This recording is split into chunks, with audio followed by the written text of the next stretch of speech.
Selamat malam, Shalom. Selamat datang dalam ibadah PA malam hari ini. Kita bersama-sama datang kepada Tuhan dengan penuh ucapan syukur, sebab Allah kita Allah yang baik. Mari kita puji Dia, datanglah ke bait-Nya.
Bahwa hati kita untuk kita mau datang pada Tuhan dengan penuh syukur untuk menyembah Dia, sebab Dia Allah yang kudus, Allah yang layak untuk kita sembah, Allah Roh Kudus.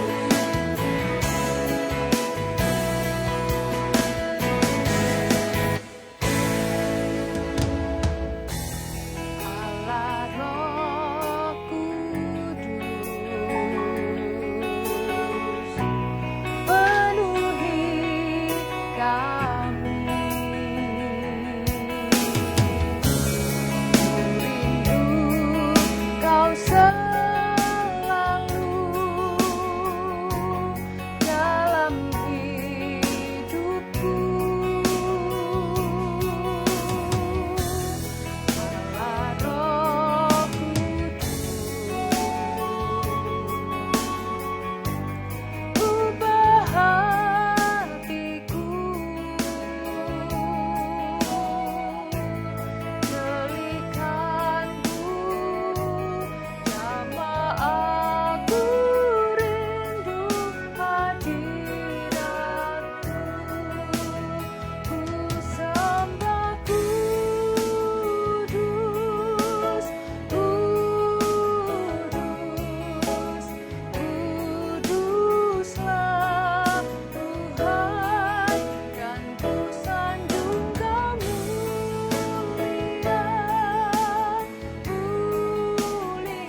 bertugas melayani.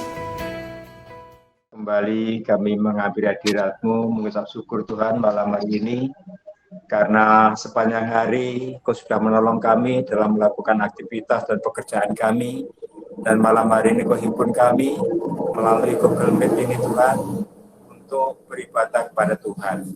Bolehnya Tuhan, biar Aku sendiri yang beracara dan ibadah malam hari ini. Engkau berkati semua umat-Mu yang bergabung dalam ibadah malam hari Tuhan. Berkati pelayan-Mu, tim admin, tim pastori, terlebih hamba-Mu, Bapak Gembala, yang telah Kau persiapkan untuk melayani kami, Tuhan memberkati. Berkati juga semua peralatan yang dipakai Tuhan, sehingga semuanya boleh digunakan untuk hormat dan kemuliaan bagi nama Tuhan. Jaringan internet yang kami gunakan, Tuhan juga berkati, sehingga semuanya dapat berjalan lancar sesuai dengan rencana Tuhan. Terima kasih Tuhan, kami mengawali ibadah kami malam hari ini, hanya dalam nama Tuhan Yesus Kristus. Haleluya. Amin. Di nama Tuhan, terima kasih Bapak Diaken Kusriyadi untuk doanya. Kembali kita mau bawa pujian kita di hadapannya. Kita pujikan Anak Allah Yesus namanya.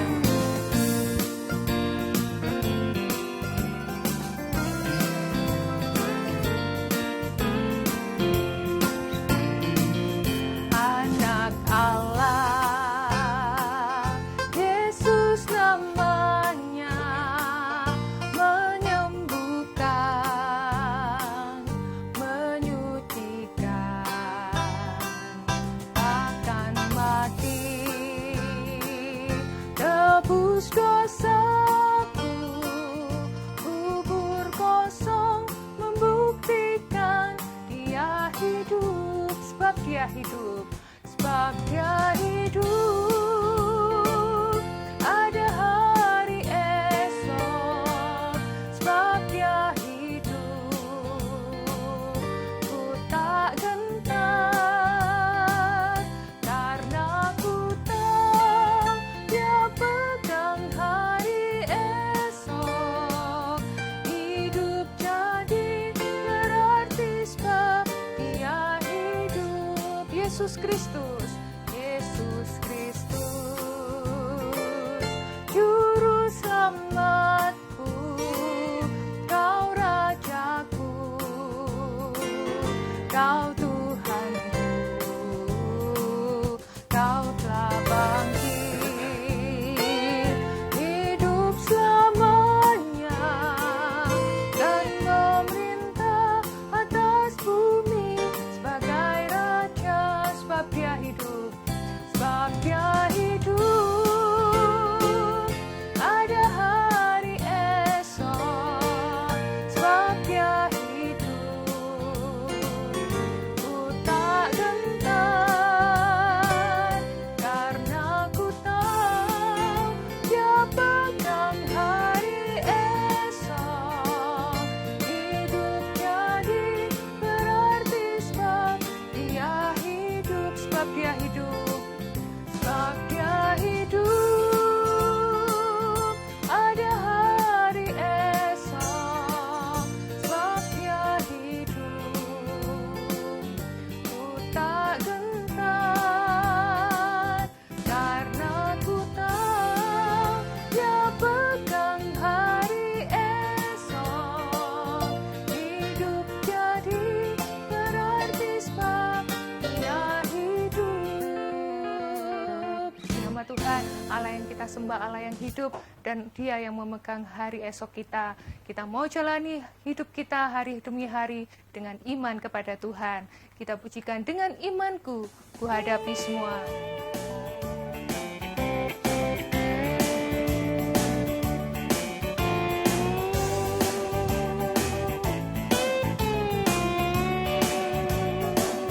Dengan imanku, ku hadapi semua. Dengan imanku, semua berlalu. Gunung-gunung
saatnya kita mau dengarkan suara Tuhan melalui firman-Nya, dan kita mau buka dan sambut firman Tuhan. Kita pujikan satu-satunya yang kuandalkan.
Yang tugas berdoa. Tuhan Yesus, kami bersyukur Tuhan untuk kasih dan kebaikan Tuhan yang Tuhan telah limpahkan bagi kami semua Tuhan. Pada malam hari ini kami naikkan puji syukur kami Tuhan, kalau kami dapat memuji, memuliakan nama Tuhan, ialah puji-pujian kami menjadi persembahan yang berkenan di hadirat Tuhan. Terima kasih ya Tuhan Yesus, dan pada saat ini kami siapkan kehidupan kami untuk diisi dan dibentuk oleh kebenaran firman Tuhan. Berfirmanlah bagi kami semua Tuhan, lewat Bapak Gembala, yang kami percaya bahwa Tuhan sudah memberkati dan mengurapi Bapak Gembala, yang akan menyampaikan kebenaran firman pada malam hari ini, dan biarlah kuasa firman berkarya atas kehidupan kami, membentuk kehidupan kami, menuntun dan memimpin setiap langkah kehidupan kami. Terima kasih Tuhan, berkati kami semua, untuk kami dapat mengerti akan kebenaran firman Tuhan, terlebih kami dapat melakukannya di dalam kehidupan kami semua. Hanya di dalam nama Tuhan Yesus Kristus, kami sambut firman Tuhan pada malam hari ini. Haleluya, amin. Amin, shalom. Puji Tuhan, keluargaku semua, kita jumpa lagi di dalam berkat anugerah Tuhan. Puji Tuhan. Ya, hati saya bersyukur karena kita bisa fellowship ya dengan Tuhan dan dengan semua keluargaku dimanapun berada. Puji Tuhan. Terus berdoa ya agar di tempat-tempat saudara yang mungkin jaringan internetnya masih kurang bagus, seperti yang beberapa saat diinfokan kepada saya, doalah supaya akan ada penguatan-penguatan oleh kuasa Tuhan sehingga jaringan di semua tempat bisa bagus. Puji Tuhan. Haleluya, haleluya, puji Tuhan. Saya bersyukur karena kita bisa kembali menikmati hadirat Tuhan. Dan saudara-saudara yang dikasihi Yesus, Tuhan kita adalah Tuhan yang ajaib, maka kita terus semangat di dalam menjalani tugas panggilan kita. Ya, apa yang kita lakukan baik dari tenaga, talenta, materi, ya doa-doa kita Tuhan yang mencatat, mengingat sampai kita ketemu dan beliau akan tunjukkan ini hatimu kepadaku. Ya, makanya doa dan harapan saya kita di dalam bertuhan Yesus Kristus itu harus jelas ya saudaraku. Orang yang bertuhan secara benar dia pasti bergereja secara benar, bermotivasi secara benar. Jadi saudara-saudara, saya tidak sepaham kalau ada orang yang puji Tuhan, sekarang saya sudah ikut Tuhan, atau saya lebih sungguh-sungguh ke Tuhan, wah saya semakin diberkati. Nah, ini kalau berkat dalam tanda arti tidak jelas, tidak konkret, ya saya tidak sepaham. Tetapi yang saya harapkan ketika kita tahu bahwa orang itu begitu jadi anak Tuhan, langsung kutuk diambil, berkatnya melingkupi seluruh hidup kita. Jadi kalau demikian tidak ada seorang pun dari anak Tuhan yang tidak diberkati. Nah ini gereja kepleset. Ketika bicara berkat itu bicara hal-hal yang berkaitan dengan materi. Ya, kekayaan, keberhasilan, capaian-capaian target di dalam bidang bisnis dan lain sebagainya. Itu rezeki. Ya, ini saya lihat juga senior saya, Bapak Pendeta Ishak Sukijo. Ya, hormat saya, Tuhan memberkati, Pak. Puji Tuhan. Nah, ketika bicara rezeki, ya itu betul. Ya, kalau bicara rezeki, Tuhan selalu melengkapi. Apa yang sebenarnya menjadi rezeki kita secara materi yang kita perlukan? Ya seperti doa Bapa kami, berikan kepada kami makanan kami yang secukupnya pada hari ini. Nah, ketika kita dapatnya jauh banyak melimpah, nah itu yang perlu difikirkan. Bahwa dengan itu satu kita harus rendah hati, kemudian kita tidak mengandalkan apa yang kita peroleh, ya kekayaan materi, sama sekali tidak bisa diandalkan. Ya, karena apa? Orang bisa aja punya banyak, bisa diandalkan itu, justru kitanya yang pergi duluan. Ya, dalam dunia itu seperti itu. Ya, di saudara-saudara yang dikasihi Tuhan, maka bicara bertuhan secara benar, ketemu Yesus secara benar, yang pertama adalah pengenalan secara pribadi. Ngomongnya gini, puji Tuhan, dulu saya tidak kenal Tuhan, hidup saya sengsara, awut-awutan, dibujui sama setan kegelapan, ya. Tetapi sekarang setelah saya mengenal Tuhan, nah itu bahasa aslinya itu yadah, itu. Kebetulan ada cucu rohaniku namanya yadah, itu ya. Nah itu apa? Memiliki pengenalan. Ya, yang pertama, yang kedua, semakin beriman. Nah itu betul. Wah, semakin saya bertuhan sungguh-sungguh, saya berbakti sungguh-sungguh. Ya, di gereja Kemah Tabernakel, nah, gitu ya. Saudara-saudara, kan boleh saya ngomongnya, kan saya dari Kemah Tabernakel. Ya, saya semakin beriman kepada Tuhan. Nah, itu. So, kalau orang berpikir, saya semakin diberkati. Nah, minggu kemarin ada yang bersaksi kepada saya. ya, menjapri WA dengan saya. Bapak Gembala tahu apa yang sedang saya gumulkan. Ini kesaksian seorang anak Tuhan. Belum lama jadi anak Tuhan. Ya, dia memulai satu pekerjaan usaha, ya sampingan begitu. Tiba-tiba sangat tidak sesuai dengan yang diharapkan. Ya, justru boleh dikatakan itu gagal. Ya, dan dia sempat mengatakan, ya wajarlah manusiawi. Saya tidak ingin ini ya. Katakan, apa Tuhan kok benci saya, Tuhan Yesus kok beginikan saya. Tapi minggu datang ibadah, ya seorang hamba Tuhan, saya gembala jemaat, disuruh Tuhan menyampaikan saya ngomong ya. Dari mimbar saya katakan, di tempat ini ada di antara saudara yang sedang mengalami kesulitan, kegagalan. Namun saudara sempat berpikir seolah-olah Tuhan kok tidak peduli memperhatikan aku. Adalah suatu pikiran yang salah. Tuhan sangat peduli ketika ada hal-hal yang sifatnya tidak kita inginkan harus kita hadapi. Berarti Tuhan sedang mengistimewakan kita dalam proses pembentukannya. Kan begitu. Dan dia bersaksi, saya tidak tahu ya. Dia katakan saya menangis sejadi-jadinya. Nah, ini saya katakan konsep iman yang benar. Kalau orang sadar begitu, coba kalau yang dipikir bahwa ikut Tuhan tuh mesti jadi hebat, jadi heboh, jadi kaya raya, jadi ya enggak pernah mengalami kesulitan. Nah, banyak orang kecewa, itu dasar kekristenan yang salah. Ya, ketika kita diberikan kesempatan untuk menikmati hal-hal yang lebih dari yang sudah-sudah, itu sekadar bonus untuk memicu kita lebih bersemangat mengenal Tuhan, beriman, melayani, berkorban. Nah, itu perlu diingat. Saudara-saudara, berbagi, karena ini misinya Yesus. Ya, itu sebabnya ketika kadang saya mengekspos apa yang saya lakukan, saudaraku ini kasih Tuhan. Ya, dan apa yang saya lakukan, ya hal-hal yang sifatnya, ini loh, kita kalau ada rezeki kita lakukan ini untuk pelayanan di luar, untuk kepentingan yang lebih penting di luar sana, bukan urusan gereja kita. Ya orang sampai godek-godek ya, dikatakan Bapak ini cara berpikirnya sampai saya heran, gimana kok bisa ya melakukan demikian, menyalurkan yang sedemikian ya. Saya katakan kalau ada kenapa enggak? Ya itu yang bisa kita kerjakan. Kita perlu latihan di dalam hidup ini. Jangan berpikir bahwa ikut Tuhan Yesus itu ya hal-hal tadi ya. Yang pertama pengenalan yang benar, semakin beriman. Yang kedua, ketiga, semakin teguh. Ya, tangguh menghadapi apapun. Amin. Angkat jempol saudara kalau saudara setuju. Memuji Tuhan. Nah ini, saudara adalah orang-orang yang tangguh menghadapi kehidupan.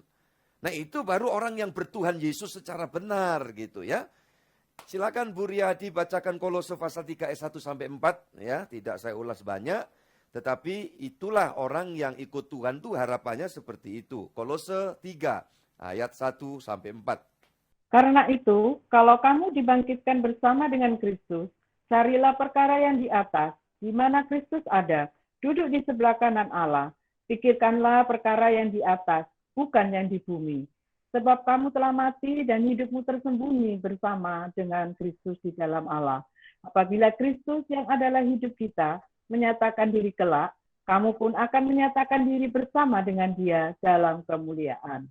Haleluya, amin. Itu, jadi kalau mau Kristen tuh begitu. Ya, biarlah kamu, dikatakan di sana tadi, saudara-saudara yang dikasihi Tuhan. Kalau kamu dibangkitkan, ya, carilah perkara yang di atas. Ini, kenal Tuhan sungguh-sungguh, kan gitu. Cari perkara yang di atas, di mana Kristus ada duduk di sebelah kanan.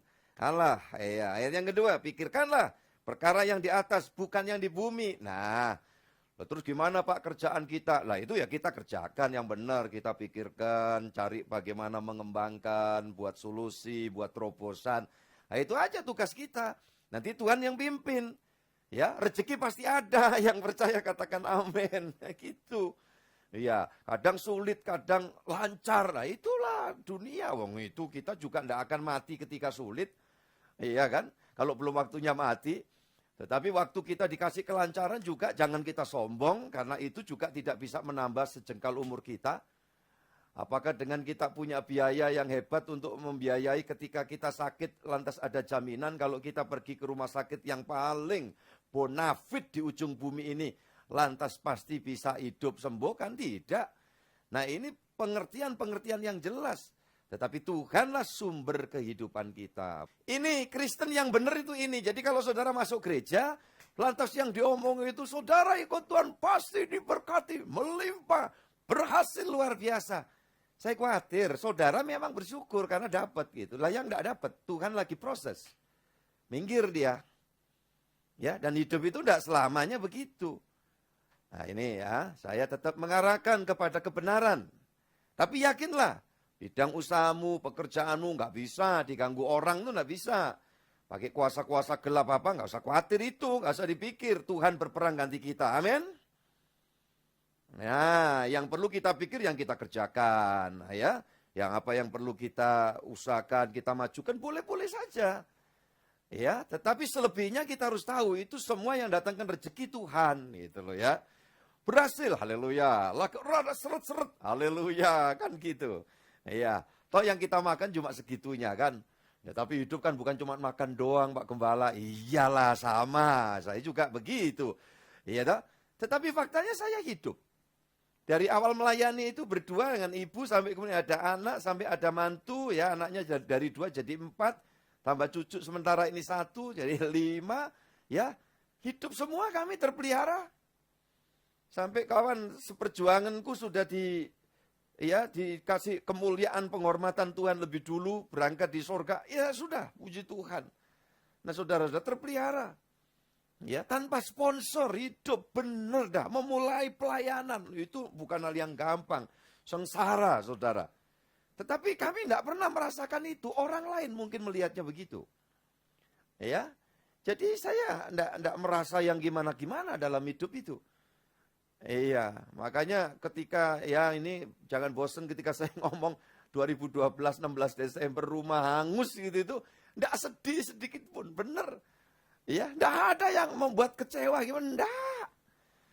Iya, saudara-saudara. Karena apa saya bilang, apalah. Pikirkan perkara yang di atas gitu loh ya. Puji Tuhan. Haleluya.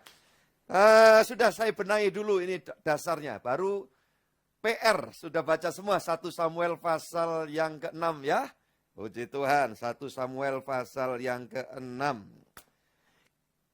Itu kisahnya tentang tabut Tuhan ya. Tabut Tuhan itu semacam altar ya, tidak besar lah, kira-kira 1 meter, tingginya kira-kira setengah meter lebih dikit. Ya, dari kayu penaga yang dibungkus dengan emas lantakan ya, yang murni begitu. Di atasnya tutupnya itu emas murni, ada semacam ya ornamen kerubium, malaikat lah, bilang aja begitu daripada susah-susah.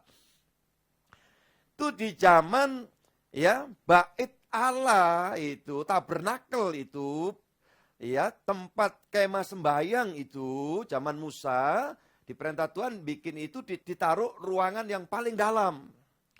Namanya ruang Maha Kudus kan. Keluar lagi dikit ruang kudus atau ruang suci, keluar lagi pelataran. Nah, yang boleh masuk di ruang Maha Suci tadi itu hanya imam besar 1 tahun sekali. Tidak boleh salah, pokoknya semua prasyaratnya harus dipenuhi. Kalau enggak dia masuk, mati dia. Enggak kembali lagi sudah. Karena di tempat mezbah itu, ya digambarkan waktu Tuhan menyatakan kehadiran di tengah-tengah umatnya. Ya, tapi juga tetap kita tidak boleh melihat bahwa benda itu sebagai jimat, ya, tidak. Tetapi itu adalah tempat altar, tempat di mana imam besar itu menghadap Allah sujud, ya. Di sana membawa persembahan kepada Allah. Nah, berlanjutnya cerita kisah ketika zaman Musa terus berjalan, perjalanan orang Israel tiap kali berperang, di mana perjalanan perang, perjalanan menyeberang sungai Yordan, itu mezbah ada pikulannya begitu ya. Zaman dulu waktu saya baru dapat berkat rumah sederhana, ya sampai sekarang tetap rumah itu, cuma ya diolah-olah dikit jadinya lebih rapi kayak gitu aja. Di paling depan dulu saya membuat relief, saya kerjakan sendiri. Saya ini memang orang aneh itu ya, jadi gitu-gitu juga Apa yang ada di imajinasi saya itu bisa dituangkan ya. Relief ya, hari Mezbah, perjanjian ini atau tabut perjanjian itu ada pikulannya juga begitu, tapi nggak bisa dipikul karena nempel di dinding ya. Nah itu, tapi pikulannya ada timbul, jadi ya menurut saya bagus lah kira-kira kayak gitu. Nah itu dipikul kemana-mana. Kalau ada itu orang Israel hidupnya benar, perjalanan menghadapi gelombang tantangan peperangan selalu menang. Tapi yang utama adalah bagaimana orang Israel itu hormat sama Tuhan, ya, bertuhan secara benar. Ini bertuhan secara benar dulu. Jadi ingat, dalam iman Kristen itu tidak ada namanya kultus barang tertentu, itu tidak boleh, ya. Makanya sekarang mezbah atau peti tabut perjanjian di mana Pak? Ya sampai sekarang tersembunyi, misteri juga. Jangan lagi itu. Bait Allah yang menjulang tinggi itu pada zaman Tuhan Yesus. Tuhan Yesus marah di dalam bait Allah. Dan dia juga katakan robohkan nanti. Ya, itu bicara tentang dirinya. Tetapi waktu Tuhan bicara nanti batu di atas satu sama lain akan rontok sama sekali bait Allah. Ya, itu Yesus kira-kira di 30 Masehi. 40 tahun kemudian, tahun 70 Masehi, saudaraku, Jenderal Titus, ya, penguasa Romawi bersama anak buahnya menghancurkan bait Allah. Roboh rata tanah sampai hari ini. Ya itu, ini sekedar supaya tahu. Apa pelajarannya? Supaya jangan orang ya kemudian memberhalakan sesuatu benda apapun. Nah begitu. Ya, iman Kristen itu iman yang betul-betul bebas dari ya segala macam pemujaan kepada suatu benda apapun. Ya, menghadap kemana? Menghadap kemana saja waktu kita doa, ya kan? Gereja itu kan menghadapnya kemana-mana, gitu, ya. Saudara-saudara yang dikasihi Yesus, ya. Kiri kananku ada Tuhan, sekelilingku ada Tuhan, amin. Nah itu iman Kristen. Di gereja ada logo, ornamen salib, ornamen apa? Cuma untuk mengenang, ya, mengingatkan buat kita. Yesus sudah tergantung di salib 2000 tahun lalu dan aku sudah menerima penebusan Tuhan. Ya begitu. Jadi jangan dipikir oh benda salib ini menakutkan Dracula ya atau vampir, itu film aja itu ya, bohong. Tapi kalau hatiku bertuhan Yesus secara benar. Kayak orang Israel, dia bawa ini tanda ada lawatan Tuhan. Ya, tetapi hidupnya mesti benar. Kalau benar pasti menikmati penyertaan Tuhan. Sampai sekarang juga begitu. Ya, kita semua hidup aja yang benar. Ya, kenal Tuhan secara benar. Sudah beriman semakin benar sungguh-sungguh. Pasti kita akan menjadi tangguh dalam menghadapi segala keadaan. Ya, hidup gak selalu menyenangkan kan. Udah waktunya kita harus memasuki era kenormalan baru. Ya, apa itu Pak? Ya ketika kita harus menghadapi suatu kenyataan yang beda dari hari-hari sebelumnya. Saudaraku, dan itu di setiap pribadi, bukan karena kaitannya COVID-19 pandemi ini, bukan. Tetapi kehidupan kayak saya per 24 Juni ya 2020 yang lalu, saya harus menghadapi ya satu kenormalan baru. Dan saudara-saudara yang dikasihi Yesus, itulah yang membuat kita bisa teguh atau tidak. Tapi kalau kita bertuhan sungguh-sungguh, ya beriman sungguh-sungguh, kita dimampukan menghadapi kehidupan ini. Nah, maka kita akan melihat saudara-saudara yang dikasihi Yesus berkait dengan tabut perjanjian atau tabut Tuhan. Ini karena orang Israel tidak benar, ya perang menghadapi Filistin, justru dikalahkan dan tabut ini dicuri oleh orang-orang Filistin. Nah, dipikir bahwa ini kalau dibawa sama mereka, mereka akan jadi pemenang gitu loh. Tapi apa yang terjadi saudara-saudara yang dikasihi Tuhan? Begitu tabut Tuhan itu dibawa, dimasukkan kuil Dagon, itu tempat penyembahan berhala agama pagan dari orang-orang musuh Israel waktu itu, maka yang terjadi pagi hari, patung Dagon itu badan orang tetapi kepala ikan gitu loh ya. Jadi itu budayanya ilah-ilah di wilayah-wilayah itu kan macam-macam seperti itu. Tiba-tiba apa yang terjadi? Waktu tabut itu diletakkan di depan patung Dagon, di kuil Dagon itu, pagi hari kuil Dagon itu terjelungkup ya, dan kepalanya berantakan semua. Kemudian dipindahkan oleh orang Filistin, itu pasal sebelum pasal 6 ya, kepada wilayah yang lain. Begitu ditaruh di wilayah yang lain, seluruh negeri borokan semua, saudara-saudara yang dikasihi Tuhan. Nah, seperti itu. Akhirnya orang Filistin berpikir, wah ini kita kalau gini terus sial ini nanti. Ya, mengundang imam orang Israel, tanya gimana. Oh, kembalikan ini. Ini tidak boleh di tempat lain, nggak boleh kamu curi. Ya, ini harus kembali. Jadi pola pandang dari musuh Israel itu dianggap ini berhala. Kalau ada itu seperti Israel selalu menang. Faktanya tidak, justru mereka tanpa perang berantakan tak karuan. Nah, akhirnya dipindahkanlah, ya, diserahkan kembali dengan prasyarat yang ada di dalam pasal 6 itu. Dan di dalam pasal 6 1 Samuel ini memberikan satu gambaran-gambaran yang manis ya. Silakan Bu Ria Hadi membacakan ya dari 1 Samuel itu ayat yang ketiga lebih dulu. Silakan. Lalu kata mereka, apabila kamu mengantarkan tabut Allah Israel itu, maka janganlah kamu mengantarnya dengan tangan hampa, melainkan haruslah kamu membayar tebusan salah kepadanya, maka kamu akan menjadi sembuh, dan kamu akan mengetahui mengapa tangannya tidak undur daripadamu. Ya, saudara yang dikasih Tuhan, di dalam prinsip-prinsip ya ada aturan gitu loh. Nah ini, nggak boleh sembarangan, nggak boleh langsung dibawa begitu saja. Nah ini kalau secara aplikasi, di dalam kita bertuhan, kita itu juga terus dididik, diajari Tuhan. Gimana kita bisa mengenal Tuhan, ikuti aturannya. Apa aturannya? Seperti ini, semakin kita bersekutu dengan firman, semakin kita bisa bertumbuh dalam iman. Nah, kita harus ikuti aturan dengan sungguh-sungguh. Ya Pak, tapi ini kan tengah minggu, hari aktif kerja, kami mepet sekali waktunya. Saya bilang enggak apa-apa. Ya, toh kalau ibadah Google Meet ini saudara belum mandi, pulang kantor, pulang dari kerjaan, dari dinas, kan enggak kentara. Saudara, yang bisa menikmati aroma kan orang di sebelahmu saja kan. Puji Tuhan. Iya. Jadi enggak apa-apa juga. Wah ini kami lagi kerja Pak. Ya, tapi saya ingin mengikuti kehendak Tuhan ini, belajar firman. Jadi saya mesti masuk di kamar mandi nih Pak. Ya saya tadi izin. Sampai temennya juga bingung, ini di kamar mandi kok 1 jam lebih enggak keluar-keluar ya. Saudara-saudara. Tujuannya apa? Kami Google Meet Pak. Ya sudahlah. Enggak masalah. Apa Tuhan mau Pak hadir di kamar mandi? Mau. Kenapa enggak? Iya kan?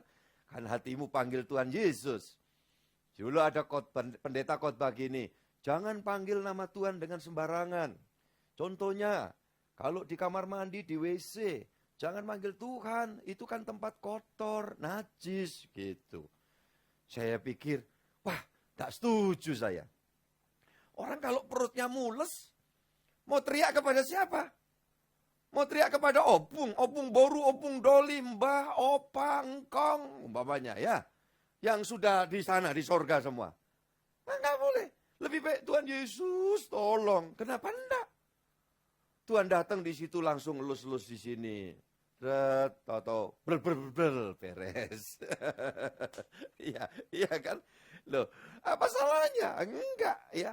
Jadi aturan Tuhan, saudara yang dikasih Yesus, ya kita ikuti aja. Kayak itu, wah kamu mindahkan tabut Tuhan, enggak boleh sembarangan ya. Kan gitu kan. Nah, kalau diikuti secara benar, saudara yang dikasih Yesus, itulah.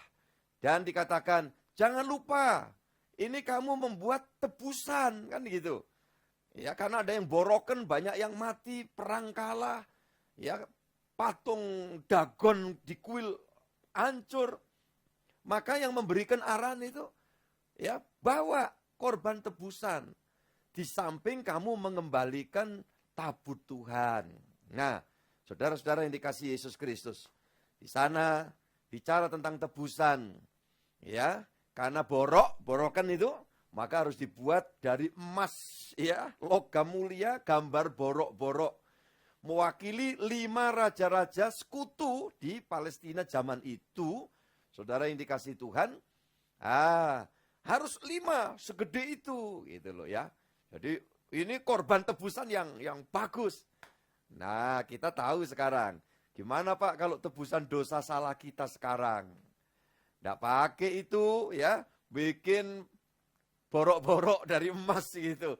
Tuhan Yesus sudah menebus kita. Amin. Sempurna penebusannya. Makanya Allah firman datang dalam wujud tujuannya supaya bisa menebus kita. Ayat 19-20, Buria Hadi. 1 Samuel pasal 6. Dan ia membunuh beberapa orang Bet-Semes karena mereka melihat ke dalam tabut Tuhan.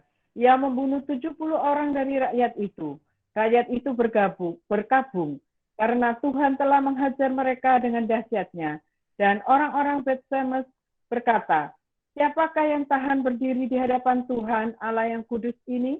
Kepada siapakah ia akan berangkat meninggalkan kita? Saya langsung comot ini ya. Begitu tabut ini, begitu langsung saja sampai di wilayah Israel. Orang Israel tuh saking senengnya gitu, ada yang ingin tahu dalamnya itu apa gitu. Dikatakan sekian puluh orang mati. Jadi dalam hal ini saudara-saudara yang dikasih Tuhan, kalau saya katakan ya, tabut Tuhan, tabut perjanjian ini lambang hadirat Tuhan, maka ketika kita sekarang sebagai anak Tuhan, di dalam menghampiri Tuhan, kita coba belajar taat. Apa yang Tuhan tuntunkan kepada kita. Ya, saudara-saudara yang dikasihi Yesus Kristus. Kita tidak boleh abai. Ini bukan, wah nyelonong saja. Enggak, itu mungkin tubuhnya kurang bersih. Tadi saya bilang, tidak mandi nggak masalah sih. Tetapi hati kita. Nah ini. Makanya Tuhan Yesus tuh konsep ajarannya kan yang beres lah hati itu. Orang bertuhan tuh belajar beres. Dia ngomong sama orang-orang Farisi, ketika kamu bawa korban persembahan mau ke bait Allah, di jalan kamu ingat masih ada permasalahan yang gak beres, kamu bertengkar dengan keluargamu, dengan saudaramu, taruh dulu persembahan itu, baru kamu selesaikan. Gitu loh. Ya, saudara-saudara ini kasih Tuhan. Artinya apa? Kita ini dituntun Tuhan sebagai pribadi pengikut Yesus yang praktek gitu di dalam hidup. Gitu loh ya. Jadi saudara-saudara yang dikasih Tuhan, jangan kita membuat pembiaran ketidakberesan. Maka matinya orang-orang itu menggambarkan kalau sampai kita ini sebagai anak Tuhan tidak pernah memberikan hati kita mau beres. Kita menyimpan banyak hal. Ya, hal-hal yang buruk di dalam benak kita, dendam, tidak mau maafkan, ya, tidak mau menyelesaikan, termasuk juga utang harus dibayar, kan gitu. Ada yang tanya dulu Pak Gembala, orang kalau sampai mati bawa utang nanti di sana ditagih, oh iya, wah kono ya kapok gue, ora iso turu. Lah di sini ditagih pinjaman online aja sudah bisa tersipu malu. Lah coba kalau di sana masih ada urusan tagih menagih kayak gitu. Gimana sih Pak Gembala yang bener aja gitu. Yang bener ya, jadi bayar gitu loh. Dan saya mau pesankan, kebiasaan berutang itu juga tidak bagus. Ya, saudara-saudara yang dikasih Tuhan, waktu ada tentara yang melihat Yohanes itu bicara tentang pertobatan mau baptis orang, tanya, apa yang harus kami lakukan supaya kami juga mendapat keselamatan? Yohanes Pembaptis berteriak, bertobatlah kamu dan cukupkanlah kamu dengan gajimu. Nah itu, makanya kita mau beli sesuatu, lebih baik kita nabung pelan-pelan. Daripada model kita itu ambil aja gini, ada, maaf ya, ini moga-moga nggak ada. Tapi ya ini cerita umum. Orang kalau punya koperasi gitu udah tiap saat ya nyatet aja gitu ya. Punya kartu kredit itu zaman waktu belum pandemi. Kalau udah pandemi ini juga masih gitu ya kebacut gitu ya. Main gesek aja gitu ya. Hati-hati. Nanti kita bermasalah. Ya. Apalagi kalau umpamanya yang ada kebiasaan untuk ya meminjam, terus kita cicil tiap saat, dan biasanya belum lunas begitu udah ditawari. Ini yang nawarin juga mesti harus berpikir ini, ya. Udah ambil lagi nih, masih kurang berapa saat kan nanti bisa dikumulasikan di situ. Nah, saya memperhatikan, maaf kata ya, saya dengan cinta kasih kepada semua pihak. Tapi praktek kehidupan yang seperti itu, saudara yang dikasihi Tuhan, sangat-sangat tidak pernah bahagia. Benar. Iya. Ada seorang berkata, Pak, kalau dalam dunia bisnis kita itu hal biasa, tapi mesti terukur juga. Ada saya kenal seorang punya usaha itu besar sekali. Paling rame tempat usahanya. Tapi saya masih ingat, orangnya salah satu yang ada di sini ini yang ngasih tahu. Waduh, kami itu uber-uberan Pak. Omsetnya itu untuk bayar bank tiap saat.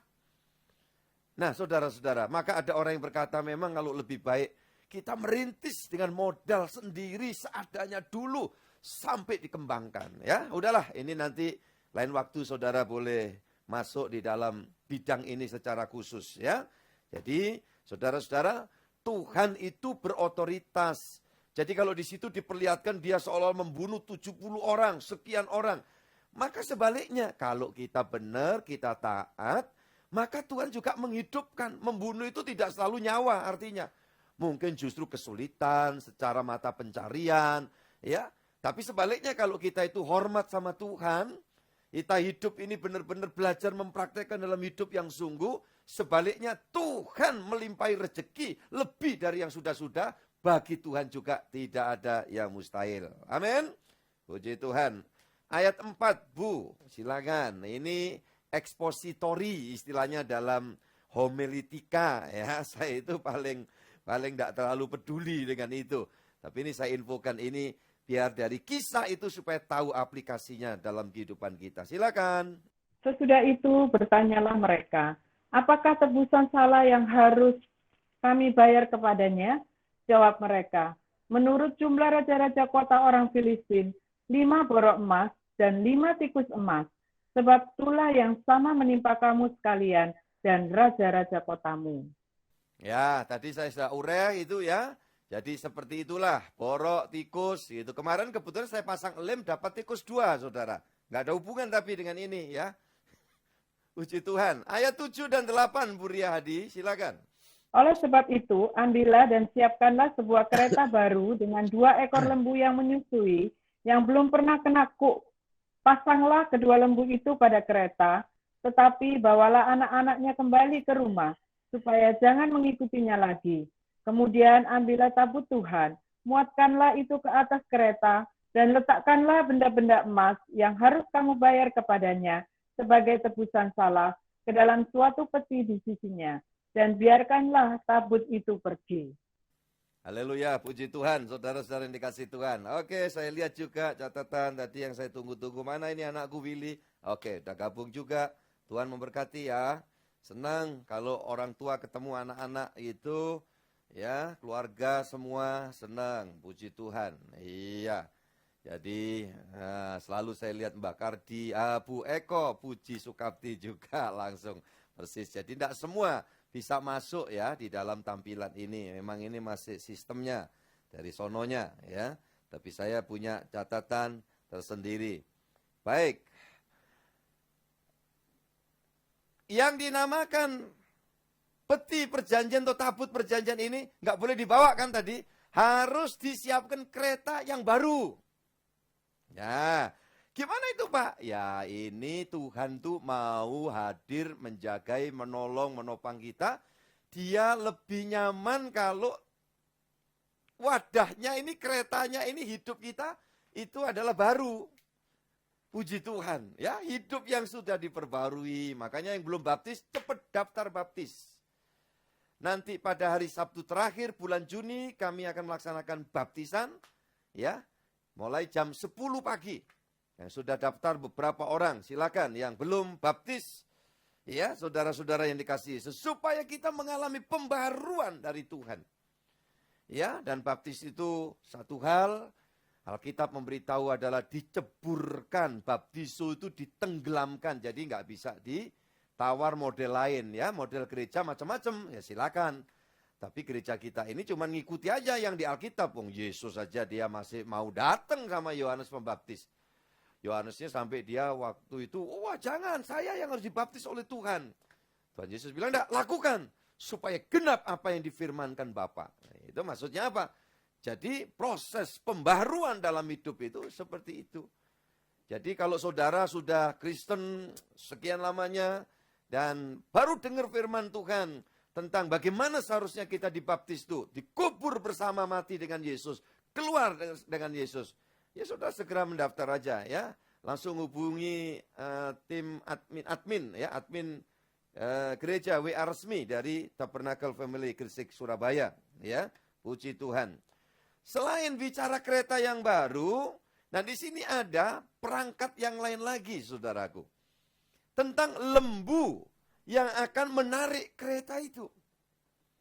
Dan ini Tuhan kadang-kadang bicara memberikan pengertian, mencatat sesuatu yang dipakai hewan apa, binatang apa itu bukan tanpa pengertian. Di mana Tuhan ingin memberitahu kepada kita prinsip-prinsip ya, hal yang penting di situ. Lembu di sini menggambarkan sosok pribadi yang betul-betul ya mau nurut jadi alatnya Tuhan. Nah, di dalam Alkitab itu kalau bicara tentang Matius, gambarnya Yesus itu sebagai apa, Lukas sebagai apa, itu model lama begitu. Ya, maka salah satu juga menggambarkan Tuhan Yesus, lembu, ya. Karena nanti kalau kita lihat itu, yang mengerjakan sawah itu lembu, gitu ya. Nah, ini mengantar tabut atau peti perjanjian. Saudara-saudara yang dikasihi Tuhan Yesus Kristus. Ya, atau kata lainnya tabut perjanjian atau tabut Tuhan. Nah, ini harus lembunya dikatakan di situ yang sedang menyusui. Berarti punya anak. Ya, saudaraku yang kecil-kecil. Tetapi nggak boleh dibawa. Satu. Yang kedua, saudaraku yang dikasih Tuhan. Yang belum pernah dipasang kuk. Nah, ini apa semua artinya, saudara-saudara yang dikasih Yesus? Ya, tidak pernah dipasang kuk. Kuk itu bicara beban. Kalau jadi anak Tuhan, mau bawa ya kemuliaan Allah di dalam hidupnya, harus bebas dari kuk beban pressure yang dilakukan oleh kuasa-kuasa gelap. Makanya selalu saya bilang, anak Tuhan jangan ada yang pakai jimat-jimat, masih percaya ya. Macam-macam klenik, itu mesti ditinggal, dibuang. Kalau bentuk jimat, serahkan aja sama gembala. Ya, saudara-saudara yang dikasih Tuhan, tidak perlu kita percaya hari ini baik, hari itu sial. Itu akan jadi kuk, ya. Kuk itu ini, semacam belenggu, ya, yang berat. Nah, beda kalau kita ini ikut Tuhan Yesus. Yesus berkata, terimalah kuk yang kupasang. Ya, ada ayatnya itu. Coba Matius pasal 11. Ayat 29. Ya, 11 ayat 29 dan 30. Jadi kalau Tuhan memasang sesuatu, ya saudaraku yang dikasih Tuhan, kuk itu satu alat gitu yang kayu ya, dipasangkan 2 ekor lembu untuk membajak sawah. Nah, anggap aja satu itu kita, satunya Tuhan. Ya, dan Tuhan berikan perjanjian ini. Coba silakan dibaca dulu Bu Ria Hadi. Pikulah kuk yang kupasang dan belajarlah padaku, karena aku lemah lembut dan rendah hati, dan jiwamu akan mendapat ketenangan. Sebab kuk yang kupasang itu enak, dan bebanku pun ringan. Puji Tuhan. Jadi lain, kalau Tuhan, saudaraku, mau menuntun kita, mau memeluk kita, mau mengajak kita kerja bareng menjadi partnership-nya. Orang tua, hidupnya bahagia. Orang muda yang jalan bareng sama Tuhan Yesus dengan kuknya Tuhan Yesus bahagia, memiliki pengharapan, itu pasti. Saya sendiri contohnya, saya berkali-kali berkata dulu waktu hidup di luar Tuhan, ya semua yang saya kerjakan berantakan, hidup saya tambah lama, tambah jahat, tambah gersang. Ya, semakin saya kecewa, semakin pingin jahati orang lain. Semakin puncaknya Tuhan pukul saya mau bunuh orang, saya yang terbunuh. Puji Tuhan, itu cara Tuhan. Saya mati bareng Yesus, dibangkitkan dengan hidup yang baru. Sebagian masyarakat di mana kota saya tinggal, tahu saudaraku. Ya, coba bayangkan. Jadi waktu permulaan tuh mau mengadaptasi seperti itu, wah bukan hal yang mudah itu secara mental saya. Tetapi karena Tuhan ya, yang memasang kuk itu, saya katakan berat Tuhan, saya lebih baik kalau jadi pendeta nanti di tempat lain, jauh saja gitu. Berbagai cara Tuhan ya, untuk membuat saya terus melakukan tugas penginjilan, tugas pelayanan, pembinaan. Saudara sampai tidak terasa ya, 38 tahun saudara-saudara yang dikasih Tuhan. Iya, ya, ada orang yang tidak bertahan gitu ya, karena pindah lagi. Tapi punya alasan, saya diperintah Tuhan. Saudara yang dikasih Tuhan. Ya itu subjektif itu ya. Ya, itu sebabnya ya nggak boleh heran kalau kemudian Tuhan nuntun saya menyayangi semua jemaat dan faktanya saya disayangi sama jemaat. Ya, semua jemaat peduli, semua saudara sayang sama saya. Yang sayang, kalau yang tidak sayang ya nggak apa-apa, ya nggak bisa dipaksa. Tetapi saya rasakan itu. Saudara-saudara yang dikasih Tuhan, benar dah. Nah itu yang menjadi kunci. Jadi saya mengingat apa yang disampaikan oleh senior saya, papa kita ya, mendiang pendeta Dr. Beni Santoso ya, yang sudah di sorga beliau. Perjalanan dari waktu ke waktu saya rasakan betapa kalau kita itu nurut Tuhan, dipasang koknya Tuhan, enak. Dan kadang teman-teman melihatnya, wah enak banget ya kayaknya. Saya masang foto biasa gitu aja, kayak pejabat itu. Memang. Saya pejabat kerajaan sorga ya Pak Effendi ya. Puji Tuhan. Ya gitu. Memang banyak orang kecelek dengan saya. Kali-kali di airport gitu tuh. Yang ngira saya petugas, yang ngira ini. Tuhan mau pasang kuk buat kita. Dan kukku itu enak. Iya. Kemudian lembu itu ndak boleh membawa anaknya, dibawa enggak. Tinggal. Wah tantangan ya. Naluri hewan itu juga kuat loh. Saya dapat cerita, ada seorang itu biasa berburu udah bertahun-tahun. Suatu kali dia menembak ya seekor ya hewan yang punya kecerdasan yang sedemikian. Begitu jatuh blek, anaknya itu datang ya, kayak dipanggil bersuara untuk apa? Menyusu. Begitu anak-anaknya menyusu selesai, saudaraku, dia mati. Dalam kisah itu, sejak saat itu pemburu itu tidak pernah lagi melakukan perburuan. Ya. Wah, jadi kalau di kisah di Alkitab seperti ini, kita punya gambaran. Saudaraku, kita dalam hidup ini kadang-kadang, antara menjalankan kehendak Tuhan, tugas seperti lembu tadi, kita masih banyak berpikir, ya, bagaimana di belakang kita. Sehingga di dalam perjalanan, lembu itu sambil jalan, sambil menguak. Ya, kira-kira gitu barangkali ya, kalau salah juga jangan salahkan karena saya memang belum belajar banyak bagaimana suara lembu ya saudara yang dikasih Tuhan. Apa yang terjadi ingat ya, yang kecil-kecil ingat segala macam urusan. Yesus juga mengatakan barang siapa mau ya membajak jangan menoleh ke belakang. Nah rupanya apa yang Tuhan katakan ini juga tidak pernah dalam kisah yang sedang kita pelajari ini. Ternyata lembu itu sambil menguak, dia tetap jalan lurus. Tidak dikendalikan, karena waktu itu sudah menjadi satu kesepakatan. Saudara-saudara coba dibaca ayat yang ke-9. Seolah-olah memasang teka-teki. Nggak boleh diarahkan, nggak boleh dipegang. Lembu ini nanti kalau mengarah ke tempat yang seharusnya Besemes namanya. Di wilayah yang seharusnya menerima mesbah ini. Ya itu berarti semua kutukan itu dari Tuhan memberikan ajaran. Tapi kalau sampai nyerong ke sana berarti ini kebetulan saja lah. Di dalam dunia kan seringkali orang itu membuat semacam ya seperti itu. Nah ternyata sekalipun mengoak teriak-teriak lembu itu jalan dengan sendirinya. Dua lembu itu ke arah yang sebenarnya. Coba ayat 9 Bu, sedikit lagi ya saudaraku.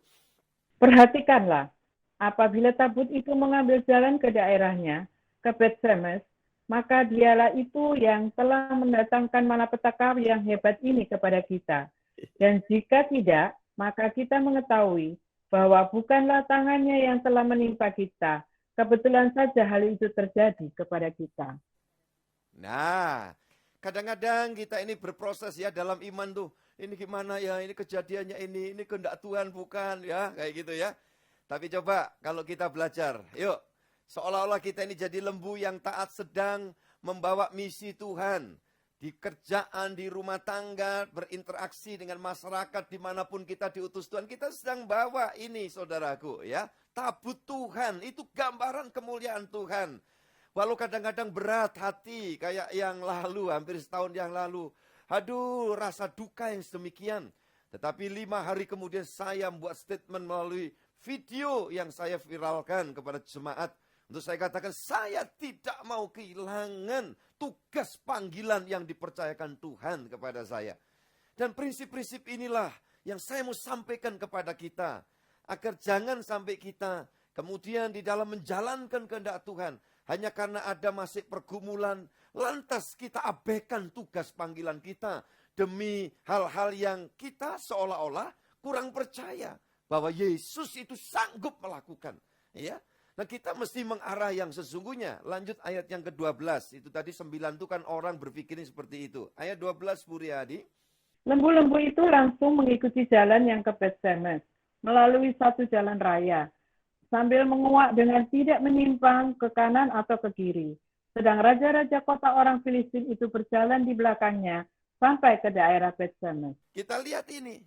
Makanya orang tuh kalau jalan seperti lembu ini di dalam hadirat Tuhan, membawa kemuliaan Tuhan, Tuhan menuntun. Ya, berat tetapi mesti jalan. Saudaraku terus melangkah. Hidup tidak selalu mudah. Kalau ketika hari-hari ini saudara menikmati semua nampak biasa, puji Tuhan. Tapi saya memberitahu kadang tak ada hujan, tak ada panas, harus mengalami sesuatu dan harus menghadapi perjalanan yang lumayan panjang ke depan. Tetapi kalau kita dapat menaruh skala prioritas yang demikian ini untuk kemuliaan Tuhan, saya percaya kalau lembu aja dicatat dalam Alkitab, saudara dan saya akan dicatat dalam buku kehidupan sorgawi. Amin. Nah itu, jadi saudara-saudara yang dikasihi Yesus, jangan kita mau menyimpang. Mazmur pasal 44 ayat 19. Hati kami tidak membangkang dan langkah kami tidak menyimpang dari jalan-Mu. Puji Tuhan ya, yuk kita bangun hari ini. PA ini Tuhan, kalau lembu aja bisa Engkau pakai, maka aku berdoa, kiranya Engkau memakai hidupku. Dan aku konsisten. Aku terus mau tekun. Tekun adalah mengulangi perbuatan yang benar di mata Tuhan. Kita tebus waktu kita yang sudah-sudah. Kita mungkin selama itu kurang serius, kita kehilangan ya satu durasi kesempatan yang menjadi sia-sia. Ya sudah, tapi mulai hari ini, mari kita akan terus melangkah ke depan, ke arah yang Tuhan tunjukkan kepada kita. Ya, walaupun mungkin kadang ngerasa berat sebagai manusia, itu wajar ya. Saya yakin Tuhan paham. Tidak usah masalah kalau saudara berkata, aku sampai nangis loh Pak Gembala, aku sampai ngadepi kayak gini. Iya, tetapi ingat, Tuhanku, Tuhanmu itu Tuhan yang cermat. Ya, Dia mau menuntun kita, menata kita, ya dengan jalan yang begitu indah. Manakala kita tetap konsisten, jangan serong ke kiri dan ke kanan. Dan jangan sempat berpikir untuk mau mundur ke belakang. Tidak ada kata lain kecuali maju ke depan. Seperti ayat yang saya cantumkan di dalam penyemangatan saya tadi pagi, yaitu di dalam Filipi. Kau melupakan apa yang di belakangku, dan aku terus berlari-lari menuju tujuan, ya, untuk mendapatkan pahala hadiah panggilan sorgawi. Saya percaya rahmat dan berkat Tuhan turun atas kita semua. Kita mau belajar hidup terus berkenan di hadapan Tuhan. Dan pasti sukses. Ayat yang ke-21 membawa ucapan syukur bagi bangsa Israel. Karena hadirat Allah itu kembali. Gara-garanya karena ada 2 ekor lembu yang taat dalam tuntunan Tuhan. Indonesia akan diberkati. Indonesia akan bersyukur. Kota di mana kita akan ada ucapan syukur. Ketika saya dan saudara membawa hadirat kemuliaan Tuhan dimanapun kita berada. Sesulit apapun, ya, tetap dengan semangat ke sana. Boleh dibaca, Bu. Langsung kita akan doa. Ayat 21. Lalu mereka mengirim utusan kepada penduduk Kirjat Yearim dengan pesan, orang Filistin telah mengembalikan tabut Tuhan. Datanglah dan angkutlah itu kepadamu. Haleluya, puji Tuhan ya. Saudara mau berdoa agar orang di sekitarmu menikmati ya kemuliaan Tuhan yang ada di dalam hidup saya dan saudara. Saya yakin dan percaya apapun yang diramalkan oleh tukang-tukang ramal atas negeri kita bakal terjadi begini dan begitu. Peduli amat, kita terus bawa ya tabut Tuhan, kemuliaan Tuhan kita Yesus, di mana kita diutus Tuhan melangkah. Tuhan memberkati kita semuanya. Mari kita tunduk kepala. Bapa Surgawi, terima kasih, kami mengucap syukur kehadapan-Mu untuk malam ini. Kami bersama dapat kembali menikmati hadirat Allah. Dari yang paling muda sampai yang paling senior, usia lanjut, haleluya. Tetapi tetap memiliki semangat yang dibaharui oleh Tuhan.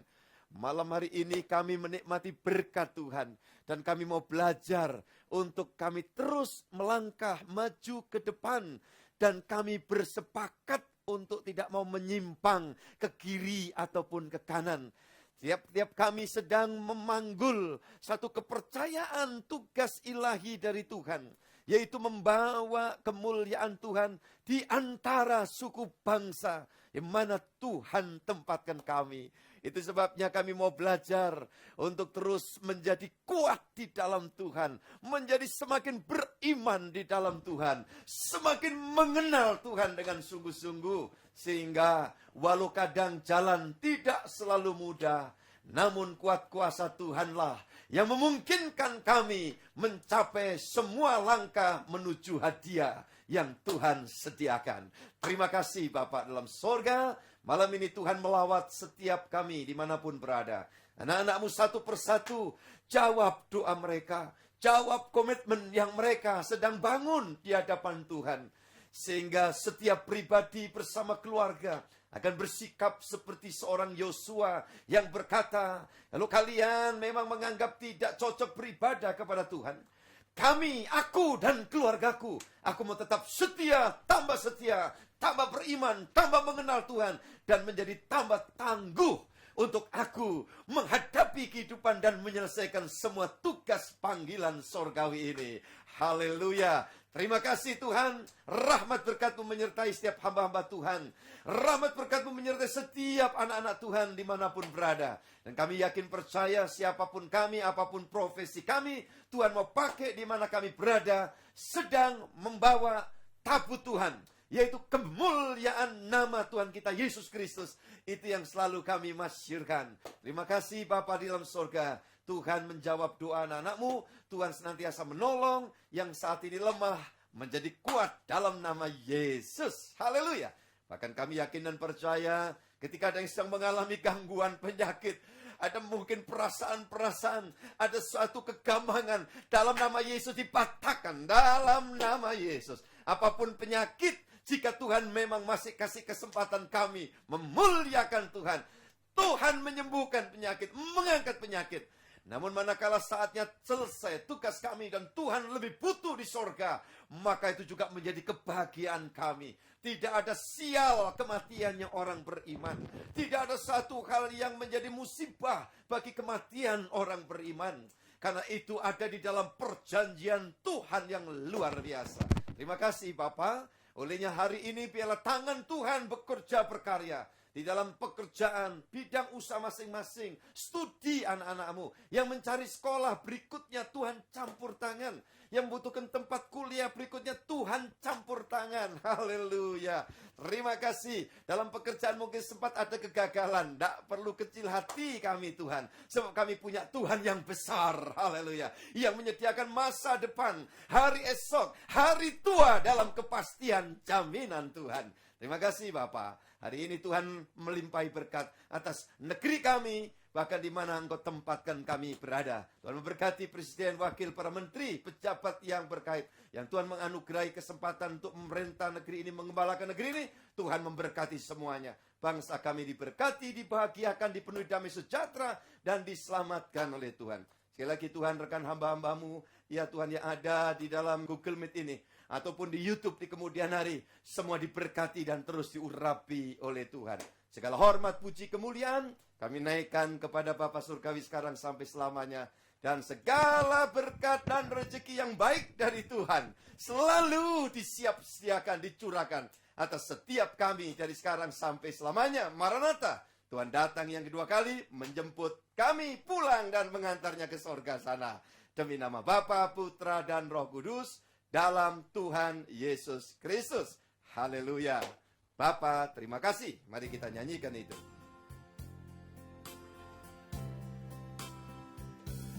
Bapa,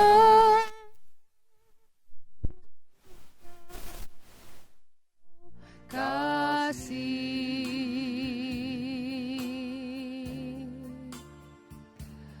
Bapa, terima kasih.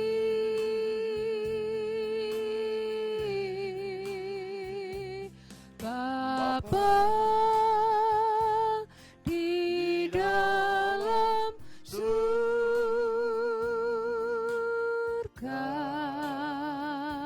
syukur, terima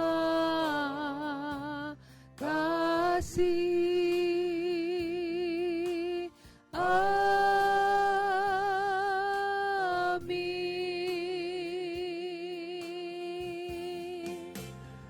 Amin. Amin. Tuhan memberkati keluargaku semua. Rekan pelayan-pelayan Tuhan. Mungkin Bapak Kasbiantoro di Tulungagung gabung juga. Tuhan memberkati ya. Dan semua rekan pelayan. Puji Tuhan, rekan hamba Tuhan, Tuhan berkati. Saya serahkan kepada tim admin.